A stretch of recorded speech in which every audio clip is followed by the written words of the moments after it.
দেশের ফুটবলের মাঠ সংকট নিরসনে বড় উদ্যোগ নিয়েছে জাতীয় ক্রীড়া পরিষদ। চুক্তির মাধ্যমে কমলাপুর, সিলেট এবং চট্টগ্রামের স্টেডিয়াম বাফুফেকে বুঝিয়ে দেওয়ার সিদ্ধান্ত নেওয়া হয়েছে। পাশাপাশি জাতীয় ফুটবল দলের তালিকাভুক্ত ছেলে এবং মেয়ে খেলোয়াড়দের নির্দিষ্ট বেতন কাঠামোর আওতায় আনবে যুব এবং ক্রীড়া মন্ত্রণালয়।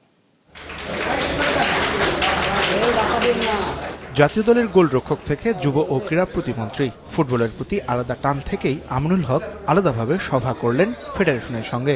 প্রায় 1.5 ঘন্টার বৈঠকে মাঠ, অর্থ সংকট, বেতন কাঠামো, জেলা ফুটবল ও নানা বিষয় নিয়ে হয় আলোচনা। যে ফুটবলের ভিতর থেকে যারা বর্তমানে বাংলাদেশ দলকে রিপ্রেজেন্ট করছে, সেটা পুরুষ এবং মহিলা, আমাদের মেয়েদের ফুটবল, তো সবাইকে আমরা সেই বেতন কাঠামোর ভিতরে এনে আমরা তাদেরকে মাসিক এবং সরকারিভাবে আমাদের চুক্তিভিত্তিক স্থায়ী বেতন কাঠামোর ভিতরে আমরা আমাদের এই ফুটবলারদেরকে অন্তর্ভুক্ত করব।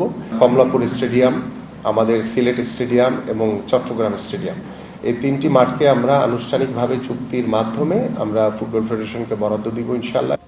বৈঠকে সভাপতি ও 4 সহসভাপতি সহ মোট 14 জন বাফুফের কর্মকর্তা ছিলেন।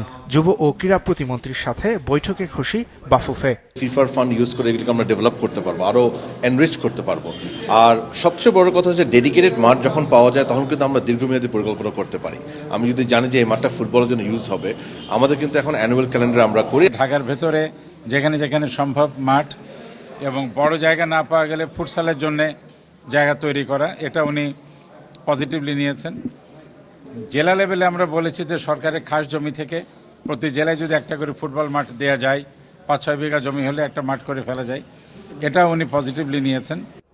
এছাড়াও কক্সবাজারে রশিদনগরের টেকনিক্যাল সেন্টার নির্মাণের অনুমতি মিললেও কাজ শুরু করতে হলে বাফুফেকে ব্যয় করতে হবে 8 কোটি টাকা।